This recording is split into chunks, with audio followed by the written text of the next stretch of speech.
स्वागत है आप सभी का मेरे YouTube चैनल पे जिसका नाम है कंपटीशन विद टीएस। उम्मीद करता हूँ आप खुश होंगे, बड़े अच्छे होंगे, अपनी लाइफ को अच्छे से जी रहे होंगे और मेहनत कर रहे होंगे। ठीक है, क्योंकि विदाउट मेहनत, without hard work we can't achieve our aim. ठीक है, हम अपने एम को अचीव नहीं कर पाएंगे अगर हम मेहनत नहीं करेंगे इसके लिए। ठीक है, तो उम्मीद करता हूँ आप मेरे साथ मेहनत कर रहे होंगे और अपनी अलग भी मेहनत जारी होगी। तो स्टार्ट करते हैं आज के सेशन को। तो आज का सेशन जो कि वोकेबलरी सीरीज का सेशन है। ठीक है, वोकेबलरी सीरीज जो आपके फोन में आपके फोन में जो यूट्यूब है उसमें मेरे एक चैनल जिसका नाम कंपटीशन टीएसएस के अंदर आपको ये प्लेलिस्ट दिख रही होगी वोकेबलरी सीरीज के नाम से। उसी के अंदर ये हमारा क्लास 6 है, यानी सेशन 6। मतलब हम 6 दिनों से रेगुलर इस सेशन को चला रहे हैं और आप भी 6 दिन से लगातार अपने वोकेबलरी को रिवीजन में ला रहे होंगे। ये मैं उम्मीद करके चल रहा हूँ, क्योंकि मैं नेक्स्ट वर्ड आपके लिए लाता रहूंगा। मतलब हर दिन आपको नए वोकैब से मैं रूबरू कराऊंगा, जिससे कि आप नए वर्ड्स भी सीखें और पीछे की वोकैबलरी को याद करते रहें, रिवीजन करते रहें कि आपकी वो जो वोकैब है जो पीछे हम कर चुके हैं वो आपके मेमोरी में बनी रहे, स्टोर बनी रहे। स्टोरेज आपको पता ही है, यानी आपके मेमोरी में कुछ स्टोर होगी तो यानी वो आपके मेमोरी में बनी रहेगी। ठीक है, आपके दिमाग में वो चीज घूमती रहेगी। तो ये सेशन 6 है और ये सब एग्जाम के लिए यानी ऑल वनडे कॉम्पिटिटिव एग्जाम के लिए बेनिफिशियल है, पहले ही बता चुका हूँ। जैसे बात करें एसएससी, बैंकिंग, सीडीएस, सीपीओ, ठीक है, DDSB और बैंकिंग वगैरह, ठीक है, तो इनके लिए बहुत ही बेनिफिशियल है। ठीक है, तो ये वोकेबलरी सीरीज की सेशन 6 है। चलो स्टार्ट करते हैं आज के सेशन को। और पहला वर्ड आपके सामने नजर आ रहा होगा आपको, जो वर्ड है वो है vocabulary.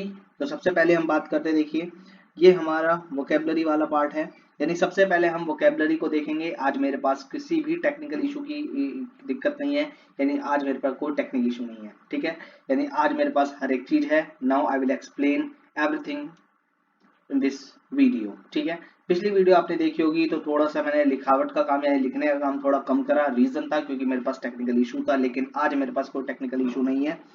That's why now we are able to discuss everything in this video। चलिए स्टार्ट करते हैं। तो पहला वर्ड आपको दिख रहा होगा एक्सपीडिशन। ठीक है, फर्स्ट वर्ड इज एक्सपीडिशन। ठीक है, first word is expedition. Expedition का मतलब क्या होता है, सबसे पहले इसे इंग्लिश में समझने की कोशिश करते हैं, देन मैं आपको इसको हिंदी मीनिंग में समझा दूंगा। ठीक है, अगर इंग्लिश में ना समझ में आए तो, लेकिन इंग्लिश में ऐसा समझाऊंगा कि आपको समझ में आ जाए, क्योंकि मैंने एकदम लोकल लैंग्वेज में आपके लिए लिखा हुआ है। तो सबसे पहले मीनिंग को डिस्कस करते हैं। मीनिंग की बात करूं तो इसमें लिखा हुआ a long journey for a special purpose. Long journey of a special purpose, यानी किसी भी स्पेशल पर्पस के लिए जब हम लॉन्ग जर्नी को क्रिएट करते हैं, लॉन्ग जर्नी हम बताते हैं, लिखते हैं, करते हैं, दैट इज एक्सपीडिशन। नहीं समझ में आ रहा है? ठीक है, यानी आप मान के चलिए अभी आप क्या करते हैं, अपने एम को अचीव करने के लिए क्या कर रहे हैं, ये आपकी जर्नी है जो आप पढ़ रहे हैं, ये आपकी एक दिन जर्नी, आप कहोगे कि मेरी जर्नी ऐसे रही। ठीक है, मैंने अपने तैयारी को इस तरीके से प्रिपेयर करा। ठीक है, मैंने इस एग्जाम के लिए अपने आप को इस तरीके से प्रिपेयर करा, ये एक जर्नी होगी और आपने कुछ स्पेशल पर्पस के लिए इस चीज को करा होगा, तो आप जब बताएंगे दैट इज एक्सपीडिशन। ठीक है, इंग्लिश में तो मीनिंग इस तरीके से निकलता है। अगर हम इसे हिंदी में कन्वर्ट करना चाहें तो we can convert easily in Hindi. वो क्या होगा, इसको हम कह सकते हैं अभियान। ठीक है, अभियान। ठीक है, क्या कहेंगे, अभियान। ठीक है, थोड़ा सा एकदम क्लियर करके लिख देता हूँ, टेंशन मत लीजिए।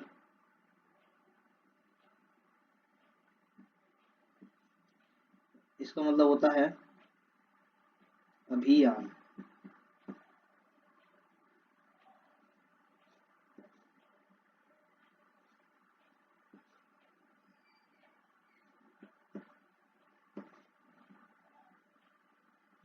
अभियान, ठीक है, तो मैंने यहाँ पे लिख दिया अभियान।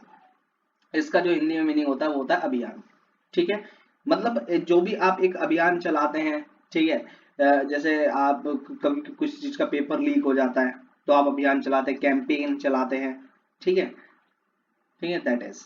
तो आपको ये चीज समझ में, ये वर्ड आपको समझ में आ गया होगा। यानी इसका मतलब है अभियान या long journey for special purpose, कोई स्पेशल पर्पस है जिसके लिए आप बहुत लंबा लड़ने वाले हैं या आपकी लड़ाई बहुत लंबी चलने वाली है, ठीक है। तो आपको ये बात समझ में आ गई होगी, ये वर्ड समझ में आ गया होगा। नेक्स्ट हम बात करने वाले हैं इसी वर्ड के सिनोनिम और एंटोनिम्स की। तो सबसे पहले हम बात करते हैं इसके सिनोनिम्स की। इसके सिनोनिम्स की मैं बात करूं तो इसके सिनोनिम हो सकते हैं प्रिग्रेनेशन, ठीक है, पेरेग्रिनेशन, वॉयएज, कमीशन, एंटरप्राइज, ठीक है। ये इसके कुछ सिनोनिम्स हैं, यानी इनका मतलब भी क्या होता है, कैंपेन यानी अभियान या a journey, a long journey for a special purpose, ठीक है। वॉयएज, कमीशन, एंटरप्राइज एंड पेरेग्रिनेशन, ठीक है। उम्मीद करता हूँ ये सारे सिनोनिम्स आप एक आप करेंगे एक कॉपी में। इसी का मतलब अब इसका ये अलग अलग मीनिंग नहीं बताऊंगा कि यार इनके अलग अलग, क्योंकि इनको मैं सिनोनिम्स इसलिए बता रहा हूँ क्योंकि इनका मीनिंग भी क्या होता है, सेम होता है, ठीक है। अभियान, कैंपेन, ठीक है, long journey for a special purpose, ठीक है। अब बात करते हैं इसके एंटोनिम्स की।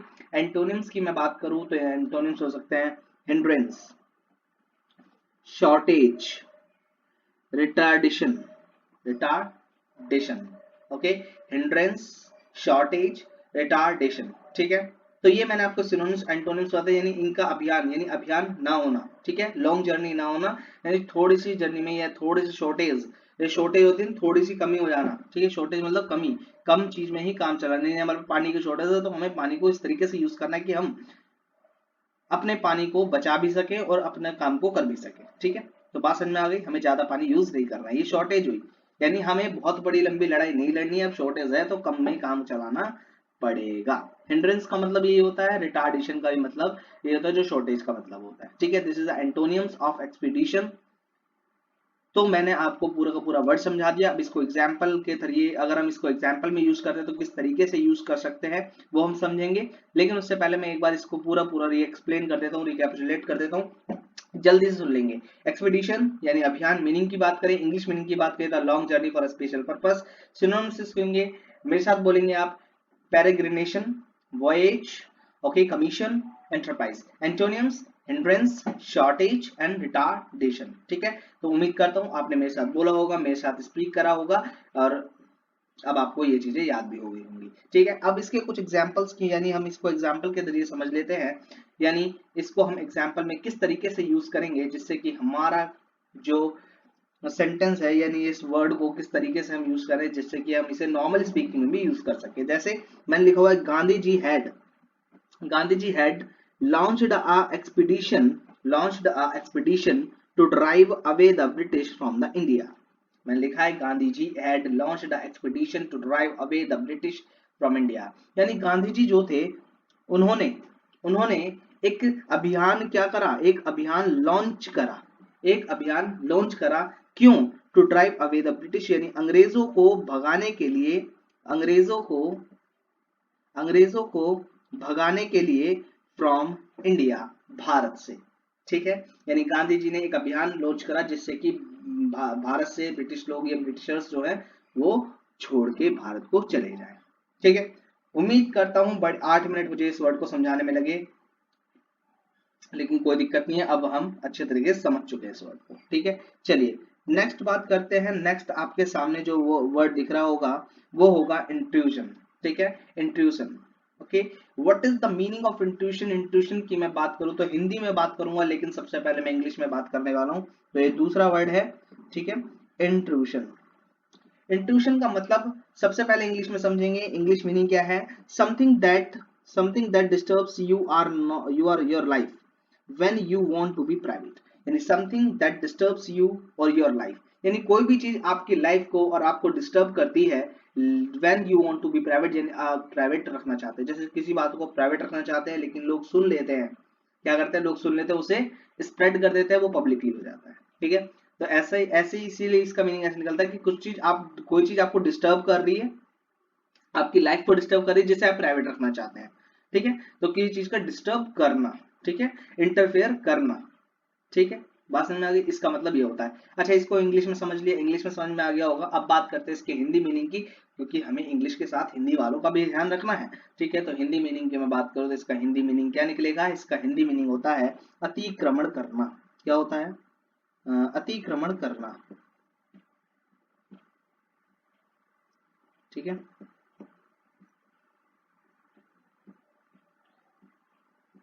अतिक्रमण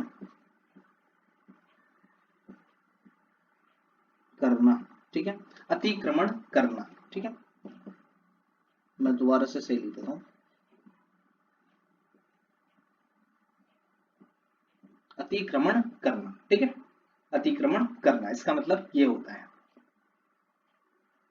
उम्मीद करता हूँ सही से समझ में आ गया होगा। और कोई भी अगर दिक्कत हो तो डाउट सेक्शन है, कमेंट सेक्शन है, ठीक है। कमेंट सेक्शन में आप क्या कर सकते हैं, उसे पूछ सकते हैं। चलिए अब बात करते हैं इसके सिनोनिम्स की। इसके सिनोनिम्स की बात कर लेते हैं। सिनोनिम्स की बात करूं तो इसके हैं इन्वेशन, इंक्रोचमेंट, ओके, इंक्रोचमेंट, इन्वेशन, इंक्रोचमेंट। इसके सिनोनिम यानी इनका मतलब भी क्या होता है, अतिक्रमण करना यानी डिस्टर्ब करना, या ऐसी कोई भी चीज जो डिस्टर्ब कर रही है आपको या आपकी लाइफ को, जिससे आप प्राइवेट रखना चाहते हैं, ठीक है। इसके एंटोनिम्स की मैं बात करूं तो withdraw, withdraw, retreat, digress, recoil. इसका मतलब है यानी अतिक्रमण ना करना, किसी को डिस्टर्ब, कोई ऐसी चीज जो आपको डिस्टर्ब ना कर रही है, ठीक है, जो आपके लिए डिस्टर्बेंस क्रिएट ना करे, that is intrusion for you. Understand? इसका एंटोनिम्स सुनेंगे, withdraw, retreat and digress, recoil, ठीक है। तो मैंने आपको पूरा वर्ड समझा दिया। अब एक काम करेंगे, मेरे साथ इसको रिवीजन करेंगे। सेकंड वर्ड हमने पढ़ा इंट्रूजन, इसका मतलब होता है हिंदी में अतिक्रमण करना, मीनिंग में इंग्लिश हमने देखा, इंग्लिश में मीनिंग इसका देखा हमने, समथिंग दैट डिस्टर्ब यू और your life when you want to be private, यानी अगर आपकी कोई भी चीज आपको डिस्टर्ब करती है, आपकी लाइफ को डिस्टर्ब करती है, जिसे आप प्राइवेट रखना चाहते हैं, इसका मीनिंग होता है इंट्रूजन। सिनोनिम्स की बात करें, इन्वेंशन, एनक्रोचमेंट एंड एंटोनिम्स हमने बात करी, withdraw, recoil, retreat and digress, ठीक है। अब इसको एग्जांपल के थ्रू समझने की कोशिश करते हैं, जिससे कि ये हमारे को और बढ़िया तरीके से क्लियर हो जाए। तो लिखा है, I hope you don't mind this intrusion, I hope you don't mind this intrusion, यानी उम्मीद करता हूं कि आपको, आपके बीच में इंटरफेयर रहूं, कि आपको इंटरफेयर ना हुआ होगा, ठीक है। उम्मीद करता हूं कि आप मेरे इंट्यूजन से माइंड नहीं करेंगे, इतना बुरा मन नहीं मानेंगे। जैसे आप कहते हैं ना, कोई आपस में दो बातें कर रहे हैं, एकदम से आप घुस जाए, दो आदमी आपस में बात करते हैं कि प्राइवेट बात है, लेकिन आप बीच में घुस जाएंगे कि बताइए, हमें बताइए, हम क्या करें आपके लिए, कुछ बात है, ये अगर कोई बात चल रही हो तो मुझे ही बताएं, है ना। तो मतलब वो आपको नहीं बताना चाहते, लेकिन फिर भी आप इंटरफेयर कर रहे हैं, इंट्रूजन कर रहे हैं, यानी आप उसके लिए क्या बन रहे हैं, इंट्रूजन बन रहे हैं, ठीक है। आप उनकी बात में क्या कर रहे हैं, इंट्रूजन कर रहे हैं, अतिक्रमण कर रहे हैं, ठीक है। तो यही मैंने सेंटेंस लिखा, आई होप, उम्मीद करता हूं कि जो मैंने इंट्रूजन करा, जो मैंने अतिक्रमण करा, आप उसको माइंड नहीं करेंगे, यानी उसको बुरा नहीं मानेंगे, ठीक है। समझ में आ गया? चलिए नेक्स्ट बात करते हैं। नेक्स्ट जो हमारा वोकेबलरी है वो है रिकन रिकन कनिटर, रिकनिटर, ओके, रिकनिटर, ओके, रिकनिटर। मेरे साथ इसको प्रोनाउंस भी करेंगे, रिकॉनिटर, ओके। रिकॉनिटर मतलब क्या होता है, इसको समझते हैं। रिकॉनिटर का मतलब क्या होता है, इसको समझेंगे। सबसे पहले इसे इंग्लिश में समझने की कोशिश करते हैं। तो लिखा है मैंने, to obtain information about an area, to obtain information about an area specially for military purpose, यानी किसी भी एरिया की इंफॉर्मेशन ऑब्टेन करना, प्राप्त करना, स्पेशली वो मिलिट्री पर्पस, यानी मिलिट्री पर्पस के लिए स्पेशली यूज किया जाता है ये, ठीक है। हिंदी में यानी मीनिंग इंग्लिश में आपको समझ में आ गया होगा, यानी किसी भी एरिया के बारे में जानकारी इकट्ठी करना, ओनली फॉर मिलिट्री पर्पस, यानी स्पेशली फॉर, यानी मिलिट्री के लिए, यानी हमारे सैनिकों के लिए उस चीज को करना, उस एरिया की इंफॉर्मेशन को इकट्ठा करना है, ऑब्टेन करना, ठीक है। अब इसको अगर हम हिंदी में बात करें, हिंदी में इसका क्या मीनिंग बन सकता है, हिंदी में इसका मीनिंग बनेगा जांच या संवीक्षण, ठीक है। जांच, जांच या फिर संवीक्षण, संवीक्षण, ठीक है, जांच या संवीक्षण, ठीक है। एकदम बढ़िया तरीके से आपके लिए लिख भी दिया है मैंने। अब इसके सिनोनिम्स एंटोनिम्स की बात कर लेते हैं। सिनोनिम्स क्या होंगे इसके, सिनोनिम्स क्या होंगे, सिनोनिम्स होंगे एग्जामिन करना, कहीं के एरिया की इंफॉर्मेशन इकट्ठी करोगे तो एग्जामिन करोगे, सिक्योरिटाइज, स्क्रूटिन्स, स्क्रूटिन्स, ओके, स्क्रूटिन्स, स्क्रूटिन्स का मतलब भी यही होता है, जांच करना, सर्वेक्षण करना या रिकॉनिटर करना, ओके। पोर, पोर का मतलब छेद भी होता है, पोर का मतलब जांच या सर्वेक्षण करना भी होता है, इस बात को ध्यान रखना। ठीक है, ठीक है। अब आपके इसका पोर का मतलब यहाँ से इस तरीके से हमने निकाला है, जैसे आप किसी में छेद कर रहे हो तो आप उसको छेद क्यों कर रहे हो, ताकि आप उसके अंदर की चीजों को देख सके, उसकी जानकारी प्राप्त कर सके। ठीक है, this is a synonym of recognition. अब बात करते हैं इसके एंटोनिम्स की। एंटोनिम्स कौन कौन से होंगे? ओवरलुक और नेग्लेक्ट, यानी जांच ना करना, नेग्लेक्ट करना, ओवरलुक करना यानी जांच ना करना। ठीक है, छोड़ देना, ओवरलुक कर जाना, यानी जो चीज समझनी थी वो अब नहीं समझे आप और किसी चीज को देखने लग गए, ओवरलुक उसे कहते हैं। ठीक है, तो उम्मीद करता हूँ सिनोनिम एंटोनिम्स आपको समझ में आएंगे। अब इसके एग्जांपल के थ्रू समझेंगे, लेकिन उससे पहले इस वर्ड को रिवीजन में ले लेंगे। रिकॉनिस्टर का मतलब क्या होता है? इंग्लिश में बात करें तो obtain information about an area specially for military purpose, यानी किसी भी एरिया की इंफॉर्मेशन को ऑब्टेन करना, इकट्ठा करना फॉर मिलिट्री पर्पस। ठीक है, अब इसका हिंदी में बात करें तो इसका हिंदी में निकलता है जांच या समीक्षण, और इसके सिनोनिम्स हमने देखे एग्जामिन और स्क्रूटिन्स और पोर। ठीक है, एंटोनिम्स की बात करें, एंटोनिम्स इसके ओवरलुक हो जाएंगे, नेग्लेक्ट हो जाएगा। अब इसको एग्जांपल के थ्रू समझने की कोशिश करते हैं, जिससे कि आगे हमारे लिए बहुत ही लाभकारी हो। ठीक है, चलिए एग्जांपल में देखते हैं इसको। We should recontire the Galwan river valley.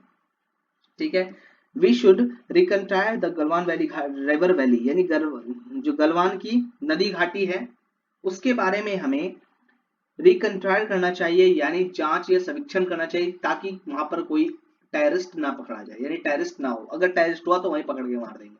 ठीक है ना, तो इसका मतलब यह है जो गलवान रिवर वैली है, गलवान नदी घाटी है, वहां पर हमें उसकी जांच करनी चाहिए, उसकी पड़ताल करनी चाहिए, उसका समीक्षण करना चाहिए, जिससे कि हमें या तो उन टेररिस्ट के बारे में पता चले, अगर वहां पे कुछ हो या कोई टेररिस्ट हो तो उसे हम वहीं पकड़ के मार दें, खत्म काम। ठीक है, तो एग्जाम्पल भी आपको अच्छे तरीके से समझ में आ गया होगा। अब बात करते हैं नेक्स्ट की। नेक्स्ट हमारा है फोर्थ वर्ड ऑस्टर। ठीक है, ouster, ouster, okay, ouster. Ouster का इसका मतलब, इसका साउंड आप देखेंगे तो इसका मतलब साउंड जो निकलता है वो होता है ऑस्टर। ठीक है, इसका हिंदी मीनिंग में बात करूंगा आपके साथ, डोंट वरी, लेकिन सबसे पहले इसके इंग्लिश मीनिंग को समझ लेते हैं, क्योंकि हम इंग्लिश में पढ़ेंगे तो अच्छा होगा हमारे लिए भी और आपके लिए भी। ठीक है, तो देखिए मीनिंग की बात करते हैं। सिवर और स्ट्रिक्ट इन मैनर और एटीट्यूड, यानी जो उसका मैनर है, मैनर यानी व्यवहार, और जो उसका एटीट्यूड है एकदम स्ट्रिक्ट होना और सेवर होना। स्ट्रिक्ट होना या सेवर होना, स्ट्रिक्ट और सेवर का मतलब एक ही होता है। ठीक है, स्ट्रिक्ट या सेवर का मतलब यह नहीं होता है गंभीर होना, ठीक है, सख्त होना। ठीक है, गंभीर या सख्त होना। तो सेवर और स्ट्रिक्ट इन मैनर्स और एटीट्यूड, यानी उसके मैनर, उसके एटीट्यूड में गंभीरपन होना, या किसी भी उसका जो उसका मैनर है, उसका जो बिहेवियर, उसका जो एटीट्यूड है वो एकदम गंभीर रहता है, मतलब एकदम सीरियसली दिखता है वो हमें, है ना। इसका मतलब ये नहीं किसी चीज का सीरियस होना। ठीक है, serious behaving you can say. ठीक है, a person who is behaving seriously. ठीक है, हमेशा जो क्या करता है उसका जो बिहेवियर रहता है वो सीरियसली रहता है। ठीक है, सीरियस में बिहेविंग करता है वो। ठीक है, इसका मतलब ऑस्टर का मतलब होता है ये। ठीक है, अब इसको अगर हिंदी में जाने तो हिंदी में क्या निकलता है? हिंदी में निकल जाएगा, आप इसे गंभीर कह सकते हैं। क्या कह सकते हैं? गंभीर। ठीक है, क्या कह सकते हैं? गंभीर। नहीं तो इसे आप कह सकते हैं सख्त। क्या कह सकते हैं? सख्त ढंग। ठीक है, सख्त ढंग। ठीक है, उम्मीद करता हूं हिंदी में भी समझ में आ गया होगा, इंग्लिश में भी समझ में आ गया होगा। अब इसके बात करते हैं इसके सिनोनिम्स की। इसके सिनोनिम्स की मैं बात करूं तो इसका सिनोनिम्स क्या होंगे? इसके सिनोनिम्स होंगे डिस्टेंट यानी गंभीर, सीरियस, सोलेमन भाई। देखो सोलेमन, सोलेमन को किस तरीके से याद करोगे? सोलेमन भाई से। ठीक है, सोलेमन भाई याद कर लेना, यानी सोलेमन यानी जो सीरियस बिहेव करता है, आप उसे सोलेमन कहते हैं। ठीक है, अनयील्डिंग यानी यील्ड का मतलब जो हर चीज को ऐसे ही टाल देता है, मतलब मजाक में ले लेता है, तो अनयील्डिंग मतलब गंभीर हो जाना, सीरियस ढंग से लेना। ठीक है, यानी सीरियसली। ग्रिम, ग्रिम का मतलब भी क्या होता है? गंभीर या सख्त ढंग या सीरियसली। ठीक है, अब इसके एंटोनिम्स की बात करें, एंटोनिम्स मतलब क्या होंगे? यानी जो गंभीर ना रहता हो, जो सख्त ना हो, जो स्ट्रिक्ट ना हो। तो जो स्ट्रिक्ट नहीं होगा आपके साथ वो कैसा होगा? फ्रेंडली होगा, इसका एक एंटोनिम हो जाएगा फ्रेंडली। अब बात करते हैं सेकंड की, लेनेंट। लेनेंट बी का मतलब क्या होता है? गंभीर ना होना, फ्रेंडली होना। जीनियल, जेनियल, जेनियल का मतलब भी गंभीर ना होना होता है। ठीक है, तो एस्टर को भी समझ लिया। अब इसको एक बार रिवीजन पे ले लेते हैं, पूरा का पूरा समझ चुके हैं, फिर भी एक बार रिवीजन पे ले लेंगे तो हमारे मन में ये बैठ जाएगा। ऑस्टर का मतलब क्या होता है? गंभीर यानी सख्त ढंग। इंग्लिश मीनिंग की बात करें तो सेवर और स्ट्रिक्ट इन मैनर और एटीट्यूड। सिनोनिम्स की बात करें distant, solemn, unyielding and grim. Antonyms की बात करें तो मेरे साथ बोलना है आपको, जीनियल, जेनियल, फ्रेंडली, लेनेंट।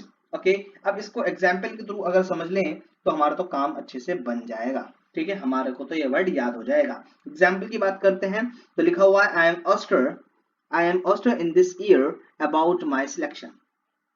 देखिए ये तो मैंने आपके लिए ही लिखा है बहुत बढ़िया तरीके से। ठीक है, आप इसे समझेंगे तो आपके अंदर एक मोटिवेशन जागेगा। ठीक है, तो लिखा है मैंने आई एम ऑस्टर यानी मैं गंभीर हूं।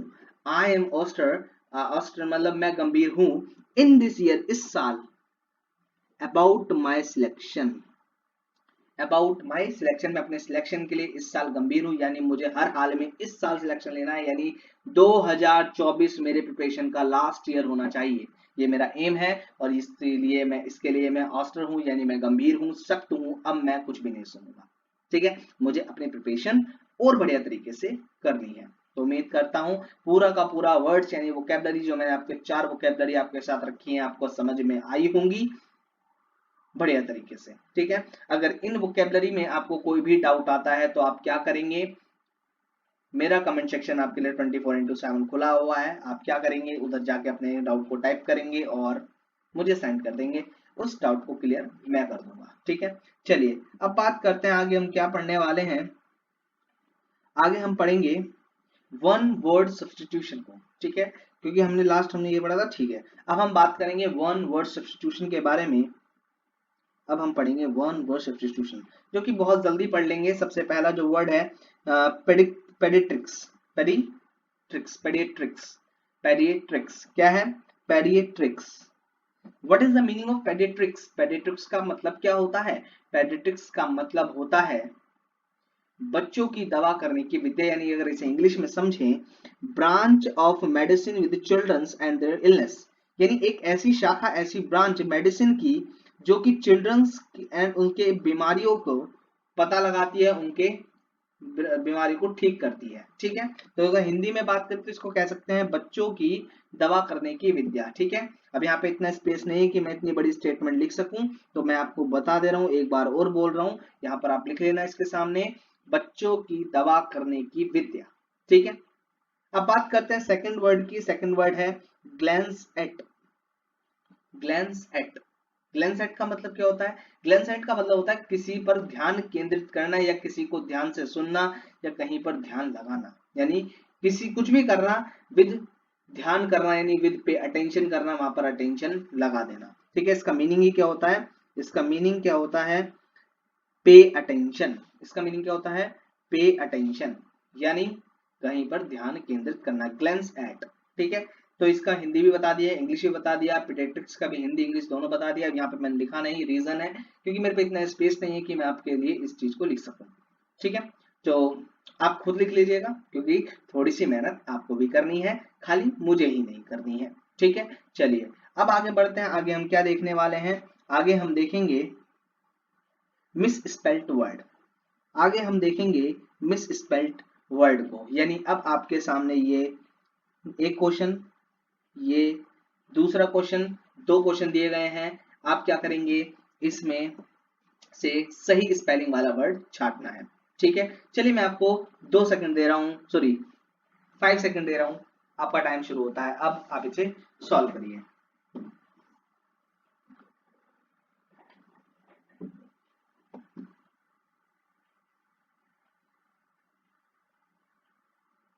उम्मीद करता हूं आपने इसे सॉल्व करने की कोशिश करी होगी। अब मैं आपको आंसर बताऊंगा, आपको अपना आंसर मैच करना है, जिससे कि आप अपने आप को टेस्ट कर सकें कि आपके स्पेलिंग टेस्ट में कितने नंबर आ सकते हैं, या आप उसमें कितने स्कोर कर सकते हैं। चलिए तो देखिए, पॉलीथिज्म। ठीक है, पॉलीथिज्म ये वर्ड है, और पॉलीथिज्म यानी POLY, ठीक है, से बनेगा, POLY से बनेगा। तो यहाँ पर पोली, जो पोल लिखा हुआ है वो हमारा गलत होएगा, यानी सबसे पहले तो हमारा ये वाला वर्ड गलत है, पोलथिज्म है, ये पॉलीथिज्म नहीं है। ठीक है, अब थिज्म कैसे बनता है? THEISM, थिज्म से बनता है, THI थिज्म। तो थिज्म हमारा गलत यहाँ पर है, यहाँ पे भी गलत है और इसमें भी गलत है। तो हमारा जो सही वर्ड है पॉलीथिज्म ये रहा। ठीक है, ये है हमारा सही एकदम वर्ड। अब इसका मीनिंग क्या होता है पॉलीथिज्म का? पॉलीथिज्म का मीनिंग मैं बताऊं आपको, इसका मतलब होता है द बिलीफ इन और द बिलीफ इन और वर्शिप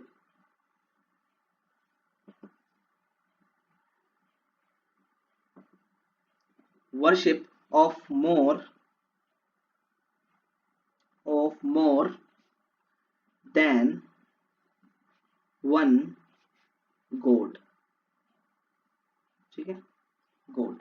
तो द बिलीफ इन और worship of more than one God, जब आप किसी एक से ज्यादा भगवान की क्या करते हैं, पूजा करते हैं, उसमें विश्वास करते हैं, वर्शिप करते हैं, तो इसी को पॉलीथिज्म कहते हैं, इसी को पॉलीथिज्म कहते हैं। ठीक है, तो बहुत आसान था वर्ड और थोड़ा सा मुश्किल आपको छाटने में होगी। अगर आपको थिज्म की स्पेलिंग बढ़िया से समझ में आती है और पॉली की स्पेलिंग, तो आप इसे डिवाइड करके बहुत अच्छे तरीके से टिक कर सकते थे।